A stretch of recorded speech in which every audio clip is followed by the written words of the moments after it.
राधे राधे भक्तों, आप देख रहे हैं संत मार्ग, जहां मिलती है भक्ति, ज्ञान और जीवन को सही दिशा। तो आइए शुरू करते हैं आज का दिव्य सफर। आज हम इस वीडियो में प्रेमानंद जी महाराज के वचनों का विश्लेषण करेंगे। तो चलिए शुरू करते हैं। एक बार समस्त देवता दैत्यों पर विजय प्राप्त करके विजयोत्सव मना रहे थे। जब इंसान को सफलता मिलती है तब अक्सर वह भूल जाता है कि यह कृपा किसकी है। यही गलती उस समय देवताओं से भी हुई थी। अप्सराएं नृत्य कर रही थी, गंधर्वगण गान कर रहे थे। पूरा स्वर्ग विजय के उत्सव में डूब चुका था, लेकिन इसी उत्सव में धीरे धीरे अभिमान जन्म लेने लगा। देवता उन्मत्त हो रहे थे। तो श्री भगवान ने देखा, भगवान समझ गए कि देवता अब अपनी शक्ति को ही सब कुछ मान बैठे हैं कि विजयश्री की उन्मत्तता से युक्त है। इनको ये पता नहीं कि विजयश्री कहां से प्राप्त होती है। अचानक सभा के जहां तक नजर पहुंच सके उस जगह भगवान भयानक यक्ष के रूप में प्रकट हो गए। जिस सभा में कुछ क्षण पहले विजय का घमंड था, अब वहां एक अनजाना भय फैल चुका था। सबकी दृष्टि गई, सभा में जो नृत्य गान वाद्य हो रहा था रुक गया। जब परम शक्ति सामने आती है तब अभिमान का स्वर अपने आप शांत हो जाता है। कौन है ये इतना भीषण रूपधारी? देवता समझ ही नहीं पाए कि ये कोई साधारण यक्ष नहीं, स्वयं भगवान उनकी परीक्षा लेने आए हैं। और त्रिभुवन में ऐसा कौन है कि देवराज इंद्र की सभा में ऐसे अवहेलनात्मक भाव से खड़ा है? अभिमान इंसान को इतना अंधा बना देता है कि वह भगवान को भी नहीं पहचान पाता। पहले तो आकर प्रणाम करना चाहिए, क्योंकि देवराज इंद्र त्रिभुवन के सबसे बड़े देवता हैं। यहीं से अभिमान की शुरुआत होती है, जब पद और शक्ति इंसान को भीतर से अंधा कर देती है। देवाधि देव पदवी है उनकी, समस्त देवताओं के राजा हैं, इसीलिए देवताओं के इंद्र हैं। ये कौन है जो बिना नमस्कार किए ऐसे ही खड़ा है? इंद्र को लगा कि पूरी सृष्टि में उनसे बड़ा कोई हो ही नहीं सकता। देवराज इंद्र ने कहा कि परिचय प्राप्त करके लाओ। लेकिन उन्हें यह नहीं पता था कि जिसके सामने वे परिचय मांग रहे हैं वह समस्त सृष्टि का स्वामी है। भगवान पवन देव जी गए, कहा तुम कौन हो? अब शुरू होने वाली थी देवताओं के अभिमान की परीक्षा। उनका पहले आप अपना परिचय बताइए। यक्ष शांत थे, क्योंकि परमात्मा को स्वयं को सिद्ध करने की आवश्यकता नहीं होती। बोले मेरा नाम पवन देव है। पवन देव अपने सामर्थ्य का परिचय दे रहे थे, लेकिन धीरे धीरे यह परिचय अभिमान में बदल रहा था। मरुत, प्रभाव क्या है आपका? हम चाहें तो पूरे त्रिभुवन को एक क्षण में नष्ट कर सकते हैं। जब शक्ति के साथ विनम्रता न रहे तब सामर्थ्य भी अहंकार बन जाता है। प्राणवायु के रूप में हमारा ही बल है। सत्य तो यह है कि बिना ईश्वर की इच्छा के एक सांस भी नहीं चल सकती, और पूरे त्रिभुवन को एक सूखे तिनके की तरह उड़ाकर नष्ट कर सकता हूं। पवन देव को लगा कि उनके समान शक्तिशाली कोई नहीं, तो एक तिनका प्रकट किया यक्ष भगवान ने। लेकिन भगवान को अभिमान तोड़ने में देर नहीं लगती। कभी कभी एक छोटा सा तिनका भी बड़े से बड़े घमंड को तोड़ देता है। कहा केवल बातें ही बनाते हो कि सामर्थ्य भी? जरा इस तिनके को उड़ा के दिखाओ। भगवान ने पवन देव को उनकी शक्ति नहीं, उनका अभिमान दिखाना शुरू कर दिया था। पवन देव जी के सामने ऐसी बात कह देना है तो बहुत उपहासास्पद हुई।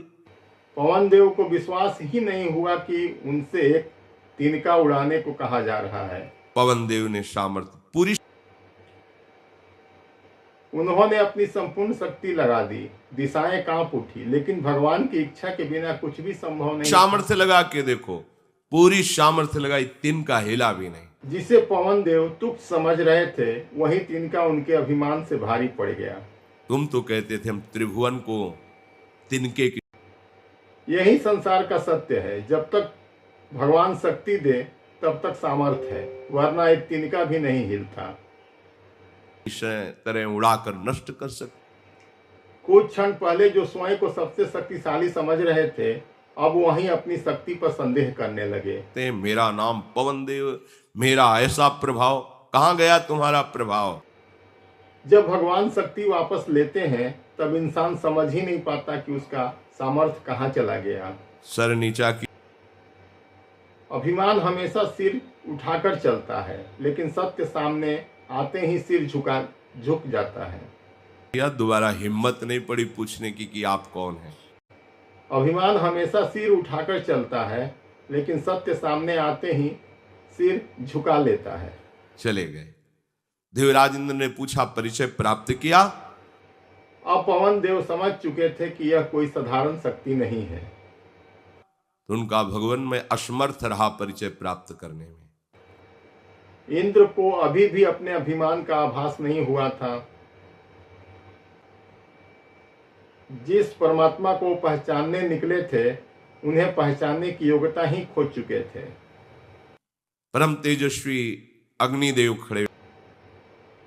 जब अग्निदेव आगे बढ़े तो उन्हें विश्वास था कि जो पवन देव न कर सके वे अवश्य कर देंगे। मैं भी परिचय प्राप्त करके आता हूं। पवन देव असफल हो चुके थे, लेकिन अब अग्निदेव को अपनी शक्ति पर पूरा विश्वास था। कौन हो तुम? अग्निदेव भी उसी अभिमान के साथ यक्ष के सामने पहुंचे। तो आप कौन हैं? आप अपना परिचय पहले दीजिए। भगवान शांत थे, क्योंकि उन्हें पता था अब एक और अभिमान टूटने वाला है। उनका मैं अग्निदेव हूं, सबकी जठराग्नि को पचाने का काम मैं ही करता हूं। अग्निदेव अपने कार्य और शक्ति का वर्णन करने लगे, लेकिन धीरे धीरे उनके शब्दों में अहंकार दिखने लगा। पूरे त्रिभुवन को नष्ट कर दूं। जब शक्ति के साथ विनम्रता नहीं रहती, तब देवता भी भूल जाते हैं कि शक्ति का स्रोत कौन है। एक क्षण में सूखे उपले की तरह भस्म कर दूं समस्त ब्रह्मांडों को। अग्निदेव को विश्वास था कि उनके लिए कुछ भी संभव नहीं। इतनी मेरे में सामर्थ्य है। अच्छा, और अब भगवान अग्निदेव के अभिमान की भी परीक्षा लेने वाले थे। तो तुम इस तिनके को जला करके दिखाओ। भगवान ने अग्निदेव के सामने वही छोटा सा तिनका रख दिया, क्योंकि अभिमान तोड़ने के लिए बड़ा युद्ध नहीं, एक छोटा परीक्षण ही काफी होता है। पूरी सामर्थ्य दाहिका शक्ति लगा दी। अग्निदेव ने अपनी संपूर्ण शक्ति अग्नि शक्ति प्रकट कर दी। उन्हें विश्वास था कि यह तिनका पल भर में भस्म हो जाएगा। लेकिन जिनसे दाहिका शक्ति प्राप्त होती वही भगवान अपनी शक्ति को ले लिए, तो तिनका झुलसा भी नहीं। जिस अग्नि से संसार जल सकता था, वही अग्नि एक तिनको को भी नहीं जला सकी। आप तो कह रहे थे पूरे ब्रह्मांडों को भस्म कर सकता हो। क्योंकि शक्ति कभी हमारी अपनी नहीं होती, वह केवल ईश्वर की कृपा से चलती है। कहाँ है आपका प्रभाव? अभिमान हमेशा बड़े बड़े दावे करता है, लेकिन सत्य सामने आते ही शांत हो जाता है। अग्निदेव समझ चुके थे कि भगवान की इच्छा के बिना कोई शक्ति कार्य नहीं करती। उनकी भी प्रश्न करने की हिम्मत नहीं।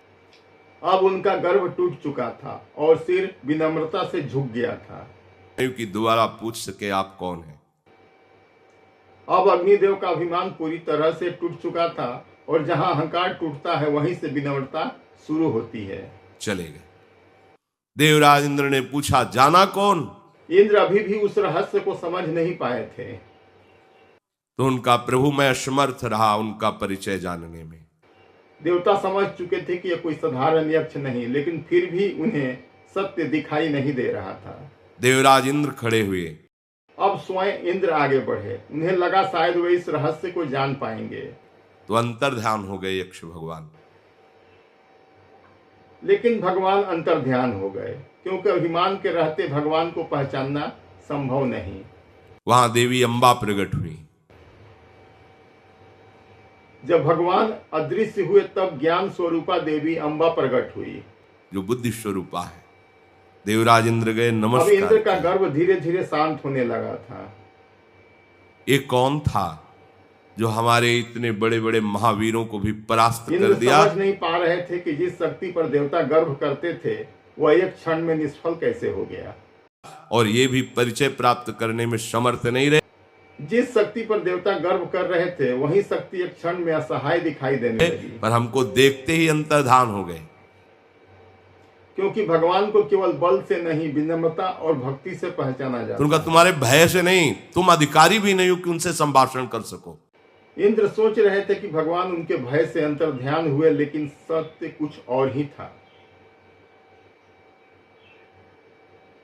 अहंकार इंसान से केवल ज्ञान ही नहीं छीनता, वह भगवान तक पहुंचने की योग्यता भी छीन लेता है। तुम्हें इतना गर्व है, जब मन अभिमान से भर जाता है तब सत्य सामने होकर भी दिखाई नहीं देता।